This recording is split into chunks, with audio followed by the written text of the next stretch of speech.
Bueno, ¿qué tal? Buenas tardes, bienvenidos a todos, muchas gracias por venir, gracias por responder a nuestra invitación para participar de esta reunión. Eh, Estamos acá para presentar un libro al que le hemos dado el título de El último ilustrado. Y es un homenaje a una persona bastante especial. En realidad estamos para celebrar un cumpleaños. Esa es como la parte más atractiva, ¿no? Un cumpleaños nada común, porque se trata de una persona nada común y una cifra infrecuente, ¿no? No hay mucha gente que pueda cumplir 100 años y que pueda cumplirlos de la manera en que los cumplió Mario Bunge. Un día que, bueno, para nosotros acá empieza la primavera, él está en otro hemisferio, pero o sea que es como que todo empieza de nuevo. Y bueno, además es un hecho bastante singular poder festejar, eh, digamos, que alguien tan extraordinario como Mario Bunge haya podido ser testigo de un siglo tan extraordinario, tan asombroso como el siglo XX y lo que va del siglo XXI. Es decir, una mente inquieta, una mente permanentemente atrás de las novedades, atrás de las, digamos, de todo lo que aparezca como asombroso, y siempre activo y digamos con una inquietud permanente por todo lo nuevo. Así, de eso dan testimonio su abundante producción escrita, ¿no? De la que el libro da un buen testimonio. Así que bueno, a mí en particular y a la editorial nos queda fundamentalmente agradecerle a Antonio por la iniciativa, por habernos permitido participar de esta gran idea de hacer un libro y entonces poder estar festejando con ustedes en este momento, de la manera que mejor sabemos hacerlo, es decir, festejar este extraordinario cumpleaños con un libro, que es lo que nosotros mejor sabemos hacer. Así que de nuevo, gracias Antonio, y acá estamos en la mesa con Antonio Martino y Guillermo de Negri, que bueno, van a referirse al libro, a Mario, no sé, a lo que ellos quieran, y probablemente después, no sé, invitemos a algunas de las personas que participaron en el libro si quieren decir algunas palabras. Así que bueno, no los entretengo más, los dejo en manos de los que saben.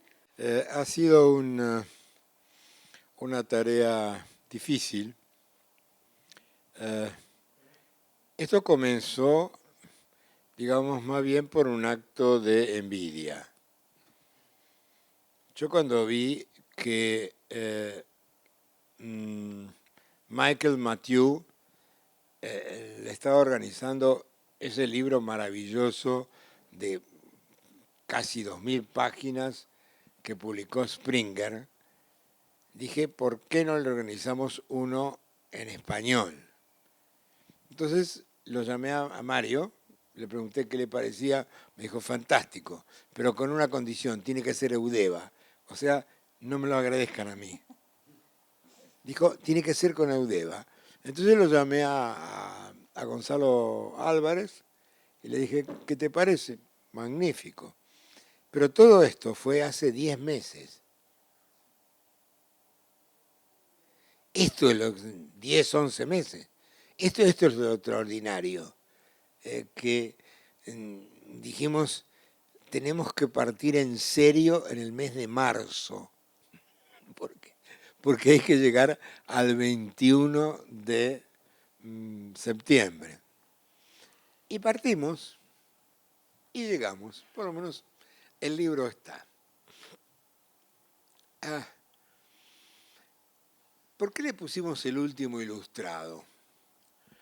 Porque yo contaba antes que nosotros somos 11 autores de diferentes países, de diferente formación. Hay lógicos, matemáticos, filósofos, criminólogos, embajadores. Yo me puse como politicólogo porque no sé ni cómo ponerme. Biólogos, epistemólogos y hasta tenemos un técnico administrativo que es un filósofo aficionado, que es el que hizo la bibliografía, que es la bibliografía más completa que hay de Bunge. Ah, y Bunge se ocupó prácticamente de todo lo que se ocupan los filósofos clásicos, más algunas cosas más. Eso es extraordinario. Ah, hay entrevistas, estudios puntuales, comparaciones, desarrollos intrasistémicos y una referencia a la actualidad y la bibliografía más completa, como decíamos, de Bunge. Siendo un libro dedicado a Bunge, es un libro claro. No busquen novelas, no busquen nada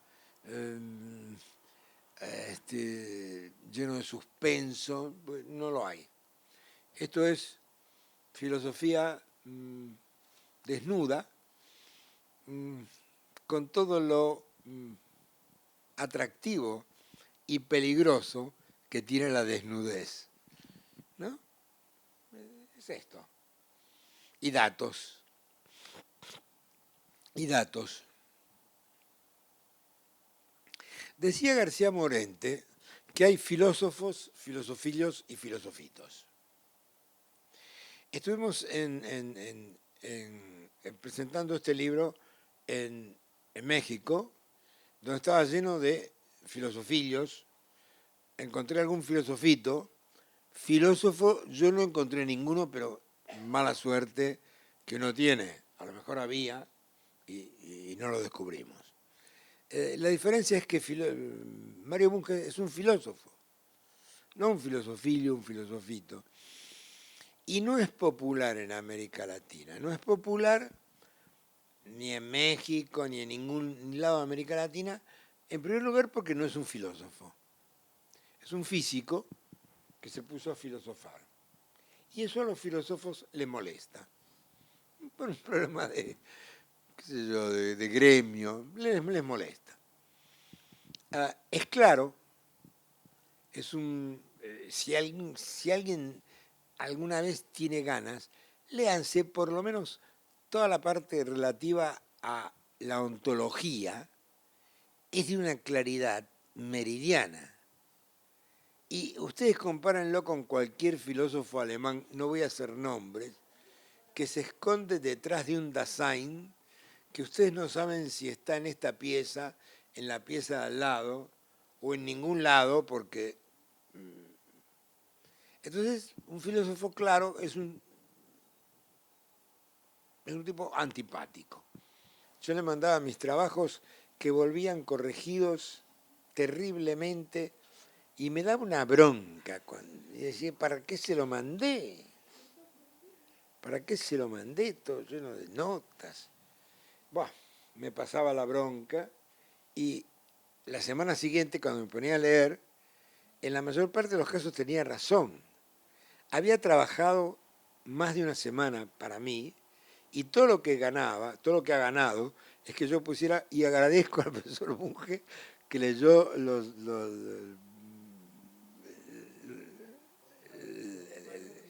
el libro crudo.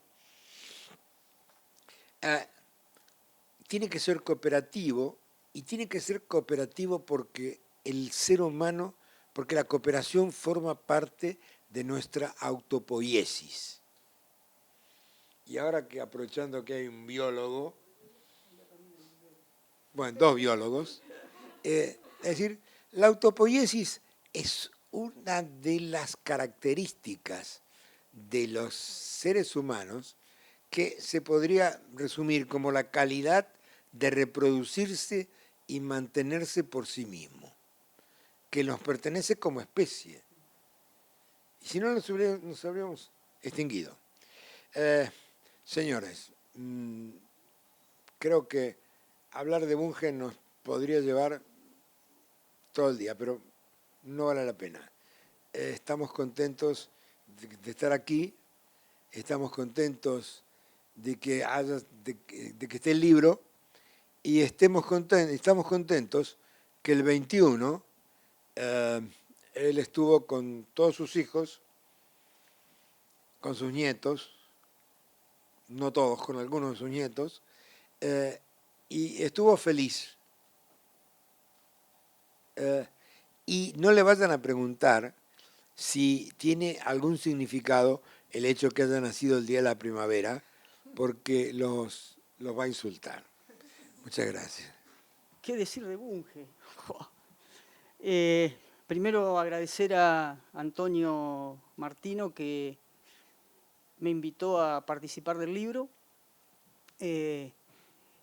Y bueno, con Antonio nos conocimos en México en junio último, que fuimos a presentar el libro en el marco del 5º Congreso Iberoamericano de Filosofía. Nos dieron relativamente bolilla, muy poca, nos ignoraron. Pero la verdad que fue un acontecimiento sumamente interesante, porque además conocimos a uno de los hijos de Mario, que es Carlos Bunge. Él no quería que le dijéramos Carlos, le decíamos Cantarito, que es su sobrenombre. Una persona extraordinaria desde lo personal y desde lo intelectual, ¿no? Así que realmente fue una experiencia extraordinaria de conocer a uno de sus hijos, ¿no? Y además conocimos a su nieta y a sus bisnietos. Es una familia realmente extraordinaria. ¿Qué voy a hacer yo en esta presentación? Simplemente decirles algo que ya dije en México, y es presentar la vida y la obra de Mario. La vida y la obra de Mario en 15 minutos es un despropósito, y además, como él estaba escuchando desde Montreal, me sentí casi una hormiga. Entonces le dije, bueno, Mario, usted si ve que hay algo que divago, me lo dice. En realidad es demasiado presumido en 15 minutos de hablar de la vida y la obra de Mario. Simplemente me gustaría decir algunas cosas de mi relación con Mario Bunge. Yo lo conocí hace ya casi más de 32 años, un poco más, 34, sí, 34 años, gracias a instancias de un personaje muy interesante en la Argentina que ya falleció, que fue Jorge Bosch, que fue un gran matemático y un gran epistemólogo. Y casualmente fue en un curso de de filosofía de la biología en el CAESE, que creo que funcionaba muy cerca de aquí, ¿no?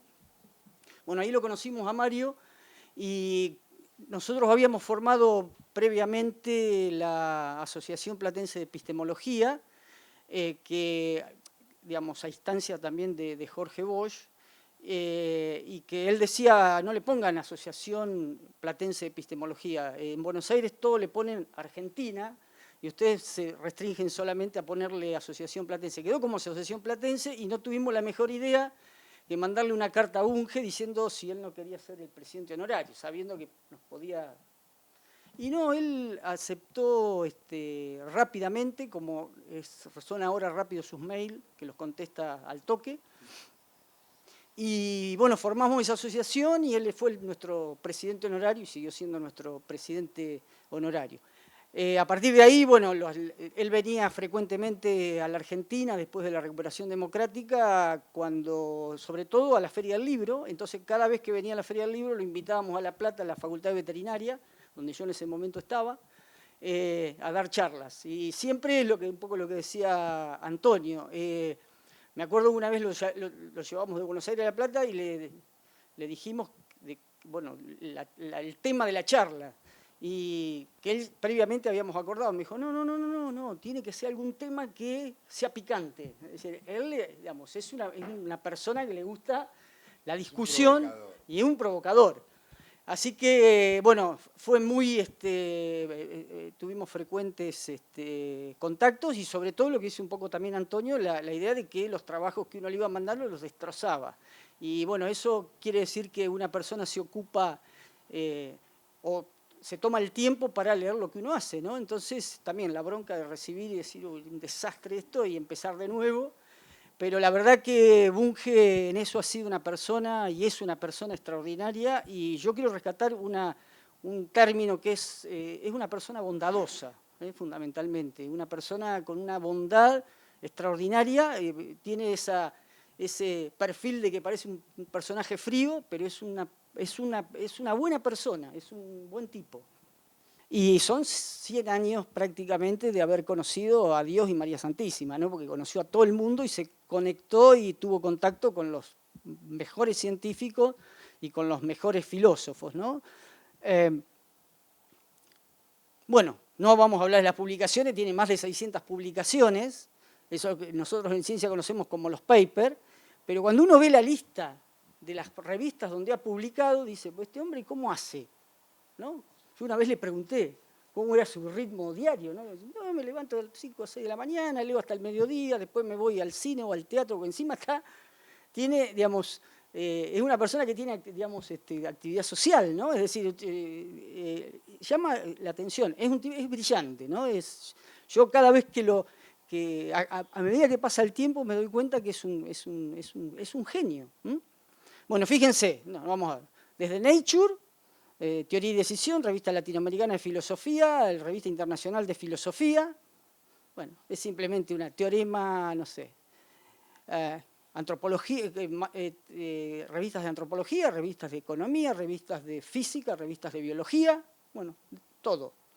Por eso el haberle puesto el último ilustrado yo creo que es una idea extraordinaria, que de hecho en el capítulo que escribe Gustavo Romero, que es una entrevista a Mario, le llama el último ilustrado. ¿Cómo? No sé. En Big... Casi la última... International Review Victimiol. ¿Sabés si ha publicado? ¿Tiene algún trabajo ahí? No tengo la menor idea. ¿Tiene algún...? Sí, habría que ver en la última parte de... Una cosa que aprendí es a decir no sé. No sé. Pero yo una fisiología, por ejemplo, una cosa... bueno, una de las cuestiones que a mí siempre me llamaron la atención de Mario, más allá de la producción extraordinaria, es que prácticamente en el caso de las publicaciones el 98% es único autor. Digamos, para los que hacemos ciencia y también filosofía, pero los que hacemos ciencia sabemos que hoy la ciencia es una actividad de grupo y donde a veces tenemos que contar la cantidad de autores y nos llegamos al último y no sabemos... Y el 4% de los libros publicados son en coautoría. Por ejemplo, un libro que no se conoce o se conoce muy poco en la Argentina, y sobre todo por la tradición en las facultades de psicología, y se conoce muy poco, es el libro que hizo con Ardilla, de Fundamentos de Filosofía de la Psicología, que es extraordinario ese libro. Sin embargo, en las facultades de psicología no existe. Bueno, en el año 2017, un señor que se llama Muleiro, un filósofo de Galicia, publicó una reseña, diríamos, en honor a Mario Bunge, en una publicación, ahí está mal escrito, perdón, que se llama Ágora d'Orcelión, en el número 33, es un instituto de estudios carvalinienses, es una ciudad que se llama Carvalhinho en Galicia, y le llamó Genio y Figura, todo en gallego.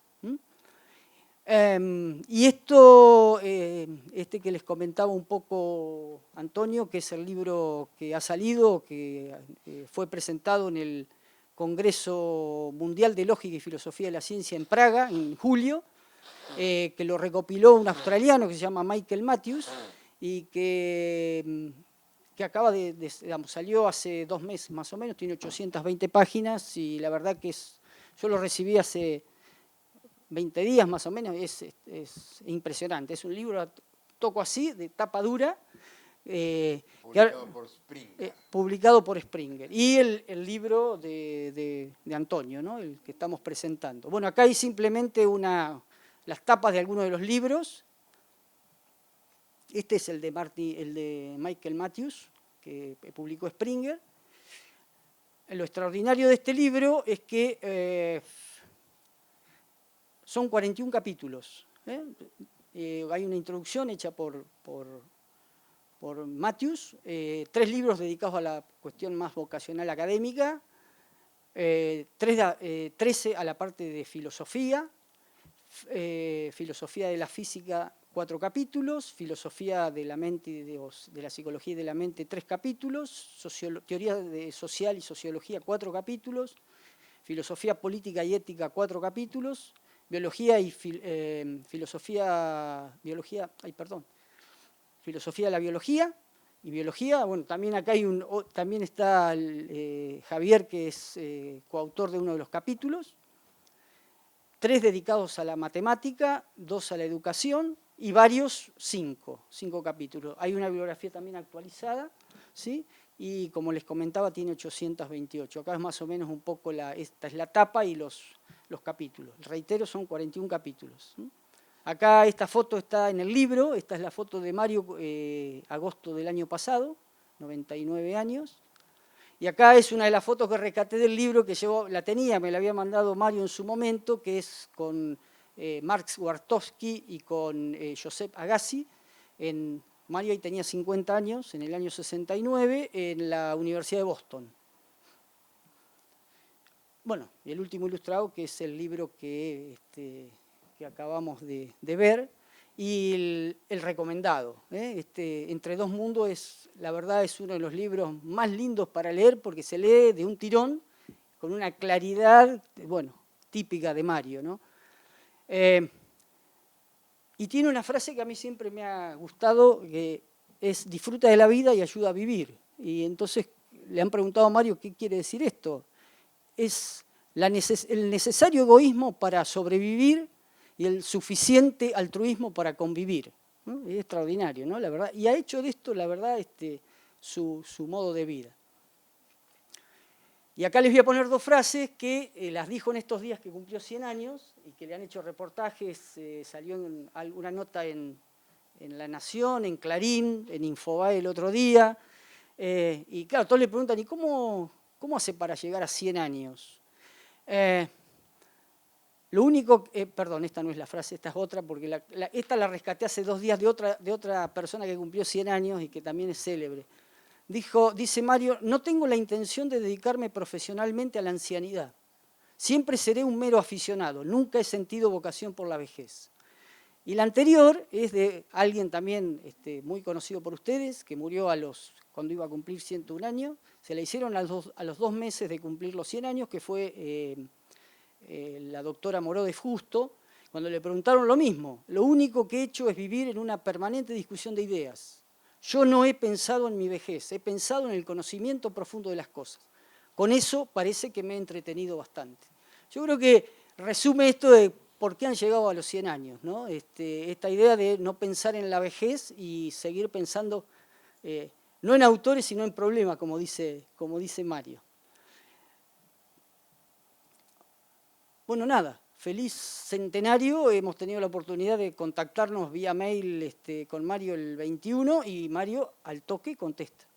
Es decir, simplemente decirle que es uno de los privilegios más lindos de mi vida haber conocido a Mario Bunge, porque la verdad que he aprendido y sigo aprendiendo y hemos discutido, pero las discusiones han sido discusiones, como él dice, discusiones racionales y encuentro de ideas.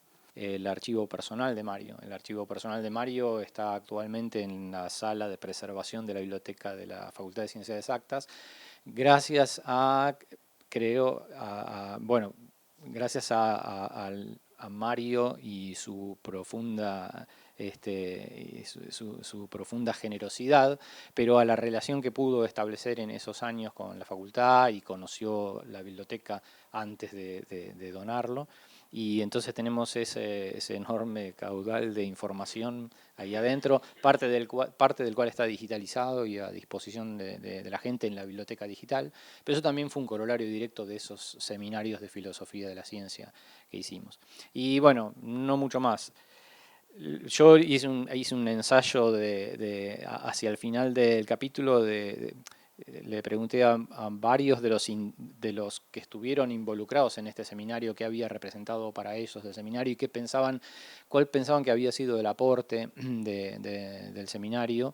Y con eso terminé el capítulo, pero no se los voy a leer, se los voy a dejar picando para que después tomen el libro y miren, aunque sea la última parte del capítulo, para ver realmente qué significó para muchas personas el haber contado con Mario durante esos 6 años, durante un mes entero en Buenos Aires. Y eso es un poco mi contribución en este caso un poco atípica, por lo menos para mí, de cosas para escribir y publicar, pero a mí me pareció que podía ser interesante dejar escrito esa experiencia, dejar los aportes de una persona que tenía ya más de 90 años y bueno, y estaba proponiendo hacer esto y que por suerte lo pudimos hacer.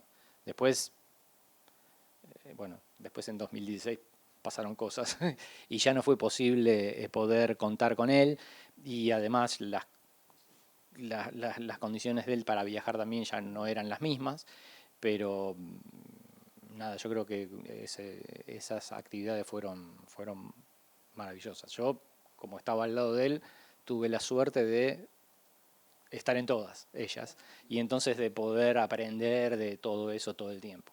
Pero, digamos, hay varios acá que participaron activamente también. Su catalogación exacta, a mi juicio, de Martin Heidegger como un nazi siniestro no tuvo que esperar más de 30 años a que Víctor Farías demostrara que el presunto rey de la filosofía estaba desnudo. Mario ya lo sabía y trataba de que se supiera. Y todas esas intensísimas actividades, ese poner siempre todas sus cartas sobre la mesa, que más de un disgusto le causaron, incluyendo un periodo de distanciamiento de su admirado mentor Guido Beck, en el cual no dio su brazo a torcer y contó finalmente en esa discusión, en ese caso académica, con la opinión favorable de Rey Pastor, la llevaba a caso casado y con 2 hijos pequeños. Evidentemente dormía poco. Nos carteamos electrónicamente a menudo. En ese intercambio muchas veces me envía versiones de lo que escribe incansablemente y es un placer intelectual muy grande conversar y discutir con él. Pero aparte hay algo más en nuestra relación y aquí viene lo más personal. Mario y mi padre fueron íntimos amigos durante sus respectivas adolescencias. Si bien la vida los llevó por caminos distintos, nunca se distanciaron afectivamente. Y se da un fenómeno curioso. Mi padre conoció a mi madre en la universidad y nunca hablaba conmigo mucho de su adolescencia. Tal vez sea una actitud usual de los padres, no me parece que yo haya hablado mucho de mi adolescencia con mis hijas. O sea, la única persona que a veces me contó anécdotas de la adolescencia de mi padre es Mario, porque mi madre no las vivió. Y eso es muy fuerte. En fin, como diría Borges, considero a Mario tan eterno como el agua y el aire. Yo lo conocí personalmente en el año 86, que fuimos un almuerzo con él y con otra persona, y también eso fue muy gracioso, porque en ese almuerzo hablamos de bueyes perdidos, nada. Cuando salimos, este hombre, que es un sociólogo, me dice, después nos despedimos de Mario, me dice, pero no dijo nada interesante. Yo pensé, para mí, si hubiera dicho algo interesante, vos no habrías entendido nada, porque la verdad que esa... Y bueno, una serie así de anécdotas muy lindas con él, porque son tantos años de estar vinculado, ¿no? El primer libro que yo leí fue Causalidad, o sea que después de ahí en adelante... Y bueno, quería contar esto. El capítulo que yo escribí tiene que ver con una vieja confusión de las muchas que están alrededor de Bunge, ¿no? Generalmente se lo cuestiona no por lo que piensa, no por lo que dice, no por lo que hace, sino por lo que se le atribuye de manera absolutamente fantasiosa. En este caso particular, yo tomé el tema del positivismo, porque generalmente a Bunge se lo identifica con el positivismo, y se desconoce que él es un crítico feroz del positivismo. Incluso a veces hasta me parece que exagera, porque cuando él enumera a quienes son positivistas, pone desde Kant a todo el mundo, digamos, ¿no? Bueno, en este capítulo yo simplemente trato de reconstruir un poco desde la perspectiva de alguien que ha vivido como estudiante toda esa actitud en la Facultad de Filosofía. Yo me jubilé hace pocos años, hace un par de años atrás, cuatro años, siendo el titular de la cátedra que había de alguna manera fundado Bunge. Por supuesto que esto me da vergüenza declararlo porque después de todo no tenemos por qué publicar la decadencia en la que estamos, pero bueno, ¿qué le vamos a hacer? Pero desde que yo era estudiante, que vengo escuchando todo este tipo de cosas. Y ahí trato de mostrar un poco cómo se fueron entremezclando las cuestiones filosóficas, las cuestiones ideológicas, las cuestiones políticas, en parte por lo que yo viví como estudiante, viví como profesor, las anécdotas que le estaba contando hace un rato a algunos de los que están acá, que organicé conferencias a cargo de Bunge, la última que organicé en la Facultad de Filosofía y Letras de la UBA, hasta me despegaban los afiches, digamos. No fue ninguna autoridad asistió, estoy hablando hace 3, 4 años atrás. Fui yo, tuve que llevarlo, por suerte el decano no se dio cuenta de retirarse antes, digamos, y entonces yo pregunté si estaba en la casa, me dijeron que sí, fui con Bunge, entré al despacho del decano y le dije, mira, está Bunge afuera, por favor, ¿vos vas a ir a la conferencia? Me dijo, no, yo estoy apurado, bueno, por lo menos recibilo. ¿No? Esto es bastante ilustrativo de lo que pasa.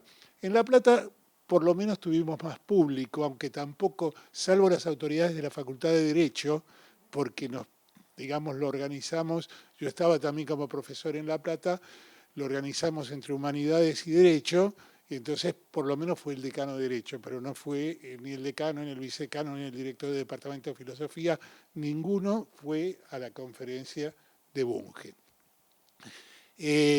Bueno, como digo, ahí trato de explicar usando también la propia información que Bunge en su libro autobiográfico transmite y algunas cosas que me he enterado en charlas. Por ejemplo, algo que se dijo acá, a lo mejor yo lo interpreté mal, pero Bunge no es un físico devenido a filósofo.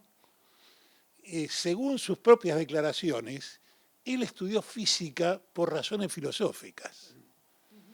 Él estaba en desacuerdo con la concepción positivista de la mecánica cuántica y entonces, según me comentó alguna vez, se dio cuenta que para discutir, y ojo, discutió personalmente, mano a mano y cara a cara, con Bohr y con toda esta gente que son los popes de la mecánica cuántica. Entonces, esto es muy importante reconocerlo, porque él, claro, no siguió formalmente en la Facultad de Filosofía porque justamente estaba toda, imagínense lo que sería la Facultad de Filosofía en los años 30, 40, ¿no? Qué posibilidades tenía de formarse en el área en la cual Bunge trabaja. No tenía ninguna. Es más, él fue el que inauguró esta área.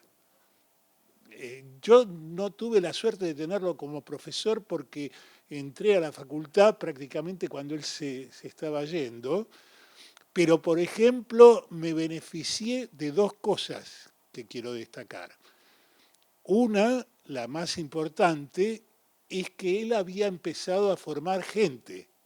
Y esa gente que había formado, entre los cuales estaban, por ejemplo, Schuster, el profesor Félix Schuster, que también fue titular en la facultad, el profesor Alberto Coffa, que hizo una carrera impresionante, el ingeniero Coffa, pero que hizo una carrera muy importante en el exterior. Lamentablemente murió joven, a los 40 y pico de años, pero si no sería en este momento un filósofo muy, muy conocido, y otros más. Y estos formaron después la cátedra, digamos, fueron los jefes de trabajos prácticos, etcétera, de la cátedra que Bunge dejó por su viaje y que ocupó el profesor Klimovsky. Y yo fui, digamos, uno de la tercera línea, digamos, que vino un poquito después, pero ya estamos hablando de los años 60. Entonces, pero esto me parece que es muy importante porque en la Argentina el que impulsó todo esto fue Bunge. Por otra parte, la otra cosa que es menos importante, pero lo fue, que el impulso fue dado, por ejemplo, a través de la publicación de una serie de cuadernillos de autores como Carnap, como Hempel, etcétera, que él se preocupó que fueran traducidos y que fueran publicados por la Facultad de Filosofía, porque esa bibliografía tampoco estaba accesible para los alumnos.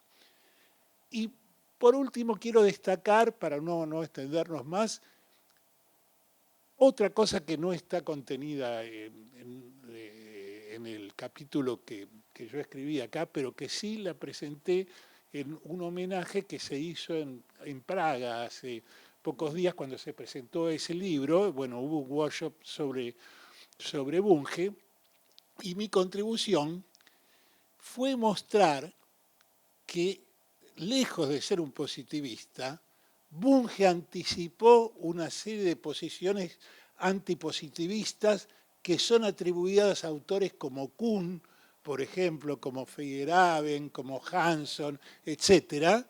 Y si uno busca el libro Causalidad y otro libro que publicó en esa misma época, estamos hablando del año 58, 59, es decir, 4 años antes, y él lo venía escribiendo hacía 5 años, o sea, prácticamente 10 años antes que apareciera la estructura de las revoluciones científicas de Kuhn, y donde él presenta el tema de la carga teórica, presenta el tema de que en realidad la cosmovisión que tienen los científicos influye en la elección de las teorías que hace. Lo que pasa es que lo dice de una manera muy sencilla, porque le parecía un hecho obvio, mientras que otros han hecho bandera de eso y se llevan todos los méritos. Y una sola cosita más también, que me parece que es importante destacarla con respecto a Mario, su importancia como científico. Hace un tiempo, no sé, 2, 3 años atrás o algo así, envió un mail, a lo mejor alguno de ustedes lo recibe también porque estaba dirigido a varios, donde decía que en una publicación donde se computan los autores más citados, ¿no? Pero más citados, digamos, con sus trabajos, etcétera, pero estamos hablando de libros científicos, de libros y artículos científicos, no de filosofía ni de ciencias sociales, sino de ciencias naturales y de física. Él había pasado, no me acuerdo exactamente, pero del lugar 500 al 300, pero eso está encabezado por Newton, por ejemplo, etc. Y había varios premios Nobel de física que figuraban más atrás que él. Y estos son citas porque tienen que ver con su contribución para la ciencia. Entonces, me parece que felicito, digamos, a Antonio y a la UDEVA por esta decisión. Creo que tenemos la obligación, no solamente el gusto, sino también la obligación de que Mario sea valorado por lo que es y no por lo que dicen que es. Muchas gracias.